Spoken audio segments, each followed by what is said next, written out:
খবর শুনছেন Indian bulletin YouTube channel থেকে। প্রথমে হেডলাইন। ভোটের মুখে সদস্য সংখ্যা বৃদ্ধি এসএফআই এর। জঙ্গলমহলই পাখির চোখ নবাগতদের। 4 মাসের সন্তানকে কোলে ট্রেন থেকে মরণঝাঁপ মায়ের।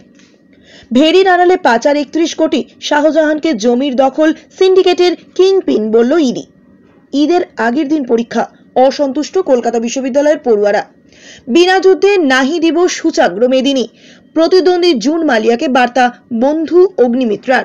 এবার বিস্তারিত খবর। লোকসভা নির্বাচনের মুখে রাজ্য জুড়ে সদস্য সংখ্যা বৃদ্ধি পেল সিপিএম এর ছাত্র সংগঠন এসএফআই এর। 2023-24 শিক্ষাবর্ষে রাজ্যে 4,30,849 জন ছাত্রছাত্রী এসএফআই এর সদস্যপদ গ্রহণ করেছেন। বাঁকুড়া, পুরুলিয়া, ঝাড়গ্রামের মতন জঙ্গলমহলের এলাকায় উল্লেখযোগ্য হারে সদস্য সংখ্যা বৃদ্ধি পেয়েছে বলেই সংগঠন সূত্রের দাবি। তবে 24 পরগনা ও কলকাতাতেও সদস্য সংখ্যা অনেকখানি বৃদ্ধি পেয়েছে। গত 21শে ফেব্রুয়ারি আন্তর্জাতিক মাতৃভাষা দিবসে 4 প্রান্তিক ভাষায় প্রাথমিক সদস্যপদের ফলিও প্রকাশ করে এসএফআই। বাংলা, হিন্দির সঙ্গে যুক্ত হয় সাঁওতালি, কুরমালি, নেপালি ও উর্দু। মূলত সংখ্যালঘু সাঁওতালপল্লী জঙ্গলমহলের তরুণদের কাছে টানতে সংগঠনের প্রথম সর্বভারতীয় সাধারণ সম্পাদক তথা বামফ্রন্ট চেয়ারম্যান বিমান বসুর হাত ধরেই তা প্রকাশ করা হয়। সদস্য সংখ্যা বাড়া তার প্রভাব বলেই মনে করছে সংগঠন। ছাত্রছাত্রীদের এই বিপুল অংশগ্রহণ চলতি লোকসভা নির্বাচনে ব্যাপকভাবে প্রভাব ফেলবে বলেই মত এসএফআই পশ্চিমবঙ্গ রাজ্য কমিটির। তারা নতুন ভোটার তথা তরুণ প্রজন্মের কাছে পৌঁছে যাবেন বলে জানিয়েছেন এসএফআই রাজ্য সম্পাদক দেবাঞ্জন দে। ইটিভি ভারতকে দেবাঞ্জন দেব বলেন, দেশ ও রাজ্যের শিক্ষা ব্যবস্থা এবং সংবিধানকে রক্ষার লড়াইকে দেশের সংসদের বুকে পৌঁছে দিতে হবে আমাদের। এবারের লোকসভা নির্বাচনে দিকে দিকে তৃণমূল বিজেপিকে পরাস্ত করে বামপন্থী গণতান্ত্রিক ধর্মনিরপেক্ষ শক্তিকে জয়ী করার আহ্বান জানাচ্ছি আমরা। দেশ জুড়ে বিজেপি সরকারের জাতীয় শিক্ষানীতি সহ নানান কার্যকলাপে সামগ্রিক শিক্ষা ব্যবস্থা ভয়ানক আক্রমণের মুখোমুখি। অন্যান্য ক্ষেত্রের মতোই শিক্ষাক্ষেত্রে কেন্দ্রীয় সরকারের নীতির সঙ্গে কোনো ফারাক নেই রাজ্য সরকারের।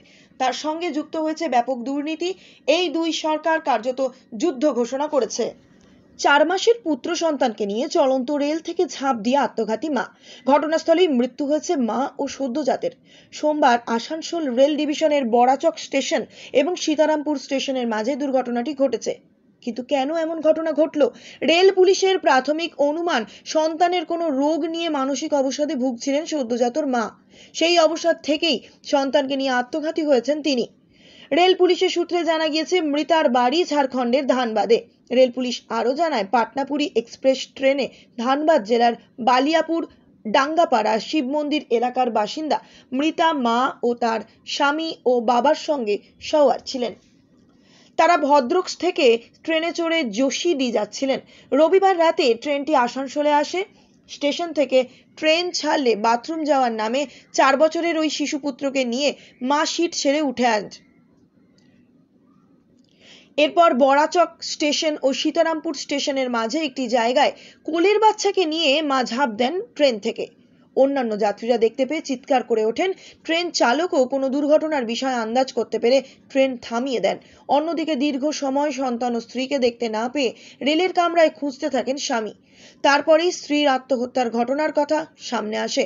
অন্যদিকে রেল পুলিশ 2টি দেহ উদ্ধার করে আসানসোল জেলা হাসপাতালে পাঠিয়েছে ময়না তদন্তের জন্য। সোমবার ময়না তদন্তের পর দেহ দুটি সন্দেশখালীর মানুষের থেকে জোর করে জমি দখল করে নেওয়া তো রয়েছেই, পাশাপাশি চিংড়ির ভেরির ব্যবসার আড়ালে 31 কোটি 20 লক্ষ টাকা বেআইনি পথে পাচার করছে শেখ শাহজাহান। আদালতে এমনটাই দাবি এনফোর্সমেন্ট ডিরেক্টরেটের। ভুয়ো ব্যবসা দেখিয়ে কালো টাকা সাদা করার পাশাপাশি চিংড়ির ব্যবসার আড়ালে বেআইনিভাবে কাজ করত শেখ শাহজাহান। সোমবার এমনটাই অভিযোগ করে ইডি। সিবিআই এর পর এবার শেখ শাহজাহানকে ইডি হেফাজতের নির্দেশ দেওয়া হলো। কলকাতার নগর দায়রা আদালতের বিচারক শুভেন্দু সাহা আগামী 13 এপ্রিল পর্যন্ত সন্দেশখালীর বেতাজ বাদশাকে ইডি হেফাজতের নির্দেশ দিয়েছেন। শাহজাহানের আইনজীবী গ্রেপ্তারির বৈধতা নিয়ে প্রশ্ন তোলায় ইডির আইনজীবী অরিজিৎ চক্রবর্তী এই দিন আদালতে বলেন, উনি কিংপিন মাস্টারমাইন্ড ছিলেন বেআইনি জমি দখল সিন্ডিকেটের। আদিবাসীদের অবৈধ জমি দখল থেকে মাছের ভেরি ওর হাতের মুঠোয়। এই সিন্ডিকেটের সঙ্গে অনেকেই জড়িত, তাদের চিহ্নিত করা গিয়েছে, কিন্তু এখনো তারা অধরা। ভেরির মালিক নয়, এমন কিছু ভুয়ো লোকজনকে ভেরির মালিক দেখানো হচ্ছে। এই মাছের ব্যবসার অকশন হতো, ভুয়ো লেনদেন চলতো, এভাবে কালো টাকাকে সাদা করা হতো। ইডি ধৃতকে গ্রেপ্তার করেছে, হ্যাঁ এটা বৈধ। সন্দেশখালীর মানুষের বিচারের কথা মাথায় রেখে গোটা ভারতের স্বার্থে ধৃতকে ইডি হেফাজতে নেওয়ার আবেদন জানাতে চাই। এরপর হাতে গোনা আর কিছুদিন পরই খুশির ঈদ, তার জন্য চলছে জোর কদমে কেনাকাটা। তবে এত আনন্দের মধ্যে তৈরি হয়েছে অসন্তোষ। ঈদের আগের দিন পরীক্ষায় বসতে হবে কলকাতা বিশ্ববিদ্যালয়ের ছাত্রছাত্রীদের। চন্দ্রোদয়ের সময় অনুযায়ী ঈদ হওয়ার কথা 10 অথবা 11ই এপ্রিল, আর 9ই এপ্রিল রয়েছে পরীক্ষা। এদিকে কলকাতা বিশ্ববিদ্যালয়ের অনেক দূর দূর থেকে আসা ছাত্রছাত্রীরা পড়াশোনা করতে, ফলে পরীক্ষা শেষে দূরবর্তী জেলায় বাসিন্দাদের বাড়ি ফিরতে হবে সমস্যা।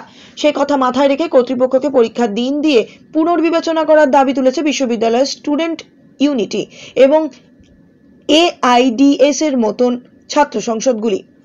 উল্লেখ্য, স্নাতক স্তর 4 বছরের হওয়ার পর প্রথম সেমিস্টারে পরীক্ষা নিতে চলেছে কলকাতা বিশ্ববিদ্যালয়। 3রা এপ্রিল থেকে শুরু হচ্ছে এই পরীক্ষা। AIDSO এর দাবি, পরীক্ষার দিন ঘোষণার আগেই বিষয়টি নিয়ে কর্তৃপক্ষকে একটি স্মারকলিপি দেওয়া হয়েছিল সংগঠনের তরফে।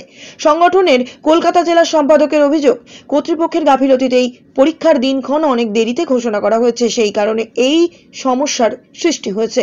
ফলে পরিবার নিয়ে কেনাকাটা, ঘোরাফেরা সব শিখে উঠেছে কলকাতা বিশ্ববিদ্যালয়ের প্রথম সেমিস্টারের ছাত্রছাত্রীদের বলে অভিযোগ।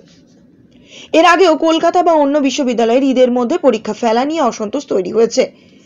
CUSC এর আহ্বায়ক অনিক দে জানিয়েছেন, ইমেলে স্মারকলিপি পাঠিয়ে কর্তৃপক্ষের কাছে পরীক্ষার দিন পরিবর্তনের আর্জি জানানো হয়েছে। কারণ নয়া পদ্ধতির প্রথম এই পরীক্ষা নিয়ে ছাত্রছাত্রীরা এমনিতেই বেশ চাপে রয়েছে। নির্ধারিত সময়ের পরে পরীক্ষা হচ্ছে, তার উপরে উৎসবের মধ্যে, সেটি হওয়ার ফলে আরোই সমস্যা তৈরি হয়েছে। কলকাতা বিশ্ববিদ্যালয়ের অন্তর্বর্তীকালীন উপাচার্য শান্ত এই বিষয়ে মতামত করেছেন। ভোট যুদ্ধে সরগরম মেদিনীপুর লোকসভা কেন্দ্রের এবার লড়াই হচ্ছে অভিনেত্রী বনাম ফ্যাশন ডিজাইনার তথা বিধায়কের। তবে লড়াইয়ে কেউই কম যান না। একজন আসানসোল দক্ষিণের বিধায়ক আর একজন মেদিনীপুর বিধানসভার বিধায়ক। দুজনেই প্রচার চালিয়ে যাচ্ছেন ক্রমাগত, কেউই এক চুল ছাড়ছে না প্রচার পর্বে। এই তীব্র দাবদাহে বৃষ্টি উপেক্ষা করে চলছে জোর কদমে প্রচার পর্ব। সোমবার তিনি প্রচার করেন কলেজ স্কোয়ারের কাছে রাজাবাজারের দোকানদার এবং সবজি ব্যবসায়ীদের সঙ্গে। সেই প্রচার পর্ব শেষ করার পর সাংবাদিকদের মুখোমুখিও হন তিনি। সেখানে প্রশ্ন উত্তর পর্বে প্রথমে উত্তরবঙ্গ উন্নয়ন মন্ত্রী উদয়নের বাড়ি ভাঙচুর নিয়ে বিজেপি অভিযুক্ত বলে প্রশ্ন করা হলে তিনি বলেন, এই ধরনের নিকৃষ্টতম কাজ বিজেপির লোকজন করতে পারে না। কিছুদিন আগে আমরা দেখেছিলাম নিশীথ প্রামাণিকের গাড়িতেও ভাঙচুর হয়েছিল। সেই ঘটনায় উদয়ন গুহ আর তার দলের ছেলেরা এই ঘটনা ঘটিয়েছিলেন। আসানসোলের বিধায়ক এদিনও বলেন, এখন ইকুয়াল গোল করার জন্য নিজের গাড়িতে নিজেই হামলা করিয়েছেন। এরপর অভিনেত্রী তথা বন্ধু জুন মালিয়াকে নিয়ে অগ্নিমিত্রা বলেন, তৃণমূল প্রার্থী তার বন্ধু হতে পারে, কিন্তু এই লড়াইয়ে কোনো জায়গা নেই। যুদ্ধে কোনো মা বাবা বন্ধু কেউ থাকে না, যুদ্ধ যুদ্ধই হয়। তিনি কটাক্ষ করে এও বলেন, বিনা যুদ্ধে নাহি দিব সুচাগ্র মেদিনী। এরপর জুন মালিয়া ও অগ্নিমিত্রা পল প্রচারে কেউ কাউকেই ব্যক্তিগত আক্রমণ করেন না, অথচ অন্যান্য আসনের প্রার্থীরা একে অপরকে কাদা ছোড়াছুড়ি করতে থাকেন। এই নিয়ে অগ্নিমিত্রার উত্তর, আমি কখনো ব্যক্তি আক্রমণ করি না। মুখ্যমন্ত্রী মমতা বন্দ্যোপাধ্যায়ের বিরুদ্ধে আমার লড়াই। জুনের ব্যক্তিগত জীবন নিয়ে আমার কিছু বলার নেই। তার আরো সংযোজন, মমতা বন্দ্যোপাধ্যায় মুখ্যমন্ত্রী হওয়ার পর যে ধরনের অত্যাচার করেছেন তার বিরুদ্ধে আমার লড়াই। সুতরাং সেখানে টিএমসি বা CPM প্রার্থীকে তাদের আমার কিচ্ছু যায় আসে না। তবে বন্ধুকে দিয়ে বার্তা প্রসঙ্গে প্রশ্ন করা হলে তিনি বলেন, বন্ধুর প্রতি কোনো বার্তা নেই, কেবলমাত্র লোকসভার মানুষদের বলবো যেন তারা ভোটটা দিতে যান। যাকেই ভোট দিন অন্তত ভোটটা দিন।